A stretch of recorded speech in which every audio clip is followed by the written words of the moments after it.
तर असं मी काही वेगळं केलेलं नाही आहे किंवा मी माझी YLTP करण्याच्या आधीची लाईफ भैयांची आणि माझी सगळ्यांचीच आमची सारखीच होती जवळपास.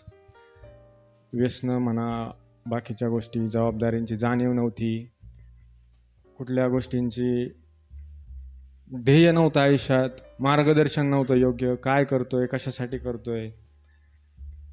सगळ्या गोष्टी होत्या, पैसा होता, सगळ्या भेटत होतं, पण एक समाधान नव्हतं. काय करावं, काय मार्गदर्शन नव्हतं, हिंमत नव्हती, जाणीव नव्हती परिस्थितीची. बरं कोणीतरी सांगितलं, थोडी जाणीव व्हायची, पण ते करायची हिंमत कुठून आणायची. कोणीतरी सांगितलं बाबा नॉनव्हेज खाऊ नको एवढं, रोज 3 टाईम खातोय तू, चतुर्थी बघा ना, एकादश बघा ना, दारापुढनं वारी चालली, तुकाराम महाराजांची पालखी चालली तरी तू नॉनव्हेज खाऊन येतोय. पण जाणीव व्हायची, वाटायचं चुकतोय, पण बदल कुठून करू, हिंमत नाही आहे. तर ती हिंमत मला आर्ट ऑफ लिव्हिंगमधून भेटली, YLTPतून भेटली. व्यसन म्हणलं तर मोबाईलचं व्यसन होतं, बाकीच्या गोष्टींमागं एवढा पळत होतो. बघा ते कुत्रं माहिती आहे सगळ्यांना, गाडी मागं पळत असतं, तशी लाईफ होती थोडक्यात. पळतोय, करिअर मागं पळतोय, असत्य गोष्टींमध्ये अडकून राहिलो होतो. क्षणिक आनंद, खरं सुख कुठे, खरं समाधान कुठे हे माहिती नव्हतं. सगळ्या असत्य गोष्टींमध्ये अडकून राहिलो होतो आणि त्या कुत्र्यासारखी लाईफ झाली होती. पळतोय पळतोय पळतोय, पण का पळतोय तेच माहिती नाही. ते कुत्रं थांबल्यावर, गाडी थांबल्यावर ते कुत्र्याला कळत नाही चावू का भुकू, तशी लाईफ झाली होती. इथं आलो होतो ते कुत्रं बनून, मग शरद भैया, अंबर भैया आणि YLTP नंतर तो एक वाघ बनून बाहेर पडलो.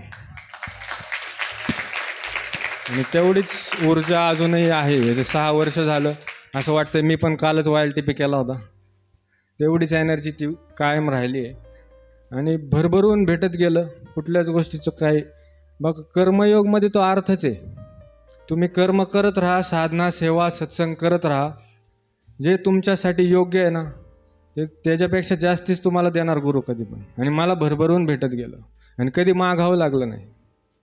आता मागच्या YLTPचाच किस्सा सांगतो.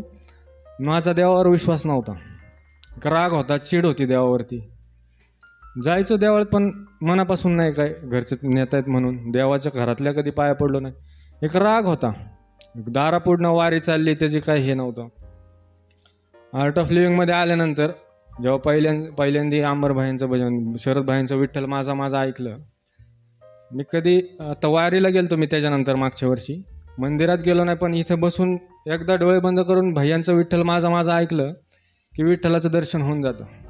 आणि अनुभव बऱ्याच लोकांना आला असेल आणि मलाच काय एखाद्या आंधळ्या व्यक्तीला सुद्धा तो दिसेल.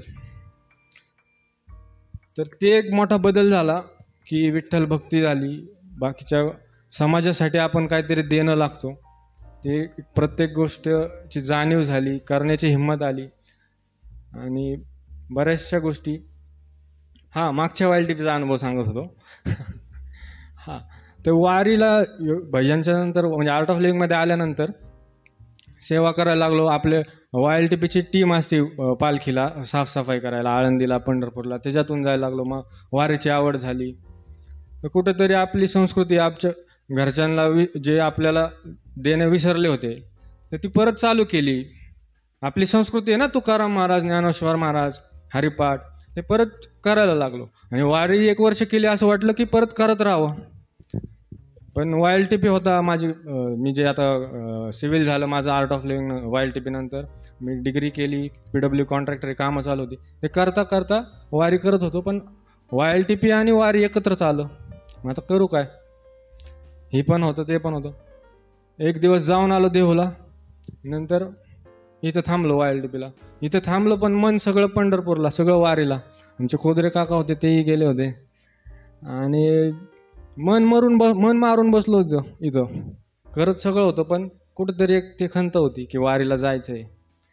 आणि बघा गुरु शिष्याचं नातं कसं असतं आणि तुमची साधना, सेवा आणि सत्संग किती काम करतं, ते कनेक्शन असतं की मनात आणलं तर त्याच्या आधी तुमचे गुरु ते पूर्ण करून टाकतात. तर असंच एकादश होती, भैया 2 तास आधी बोलले की आश्रममध्ये आपण वारी करायची, पालखी आणायची, घेऊन या बोलले. आणि पालखी घेऊन आलो. मरकळमधून कुठून आली, कशी आली काय माहिती नाही. 2 तासात झेंडे आले, टाळ आले, सगळ्यांनी एवढी छान तयारी केली. स्वामीजी होते, होम झाले आणि जेवढा आनंद जेवढा मला ते विठ्ठल दर्शन, जी भक्ती त्या वारीत भेटली नाही तेवढी ह्या आश्रमात इथे वारी करून भेटली आणि भयांमुळे भेटली. असे गुरुकृपेचे भरपूर अनुभव रोज भेटत जातात. फक्त आपली साधना, सेवा, सत्संग, कनेक्टेड राहणं खूप महत्त्वाचं आहे. जेवढं तुम्ही कनेक्टेड राहताल तेवढं भरभरून सगळं भेटत जाईल. आणि माझी लाईफ एवढी बदलली, इथं केलेल्या प्रत्येक प्रोसेसमधून एवढं शिकण्यासारखं आहे. एक वाक्यसुद्धा तुमचं आयुष्य बदलून टाकेल. माझे वडील लहान असताना, मी लहान असताना वडील वारले होते. आजोबांनी मला लहानाचं मोठं केलं, सगळं बघत होते. हो, तेव्हा वय लहान होतं, सांगणारं कोण नव्हतं, योग्य मार्गदर्शन नव्हतं, गुरु नव्हते. छोट्याशा कारणावरनं मी बोलायचं थांबलो आणि ते थांबलो की 8 वर्ष मी बोलायचं बंद केलं आजोबांसोबत. तर भैयांनी एका वाक्यात सांगितलं की आहे ते व्यक्ती, वस्तू, परिस्थिती स्वीकार करा. चुका तुमच्याकडून झाल्या असतील, त्यांच्याकडून झाल्या असतील, ते सोडून द्या आणि पुढे चला. एका वाक्यात माझं पूर्ण आयुष्य बदलून गेलं. आणि एक वाक्य नाही, प्रत्येक प्रोसेसचं एवढं घेतलं मी आणि ते मी रोज माझ्या आयुष्यात अप्लाय करत गेलो आणि रोज मला ते गुरुकृपेचे अनुभव येत जातात. ते तुम्हालाही येते.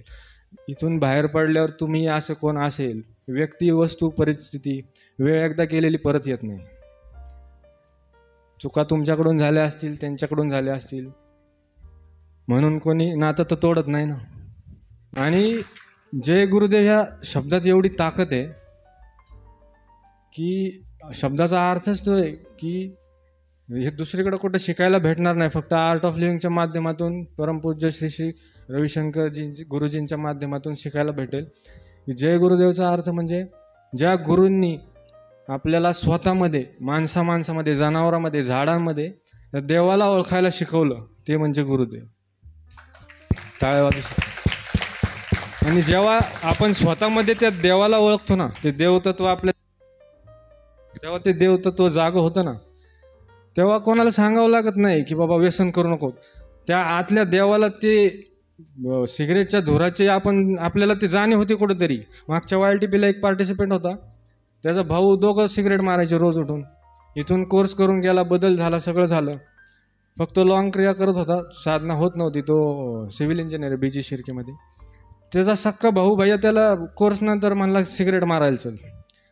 त्याने नुकतीच सकाळी क्रिया केली होती, हात तोंडापर्यंत नेला. कुठंतरी ते देवतत्व त्याचं होतं किंवा कुठंतरी ती जाणीव होती, तिथून त्यांनी सोडून दिलं. त्याच्या भावाचा फोन आला, मी चांगल्या गोष्टी सांगितलेल्या कधी ऐकल्या नाही त्यांनी, पण हे वाईट गोष्टी नेहमी ऐकायचं, पण हे कसं काय बदल झाला. तर कुठंतरी ती एक जाणीव राहती. ते जय गुरुदेवची ती ताकद आहे. काही चुका करताना आपल्याला ती जाणीव होईल. जेव्हा आपण ते आपल्या स्वतःमध्ये देवाला बघतो, तेव्हा नॉनव्हेज खायची कधी इच्छा होणार नाही. मी असं होतो की मला 3 टाईम फक्त नॉनव्हेजच लागायचं.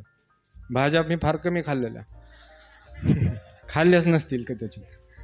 तर इथं येऊन बसलो तरी पण ते देवतत्व जागं झालं. तरी पण एक होतं की ठीक आहे बाबा, पण भैया तर अजून म्हणले नाही आहेत. पण शेवटच्या दिवशी भैया बोलले. मग भाईने बोलाय बापू दिखताय तो दिखताय. ते सोडलं, ते आज वारी करतोय, माळ घातली, कधी इच्छा झाली नाही.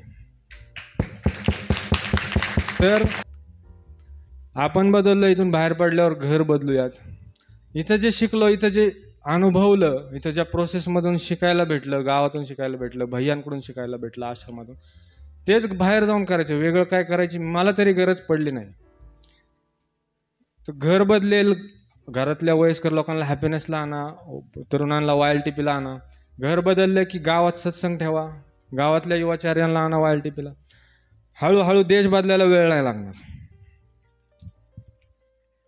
आणि ठीक आहे, भरपूर बोलतोय मी. जय गुरुदेव.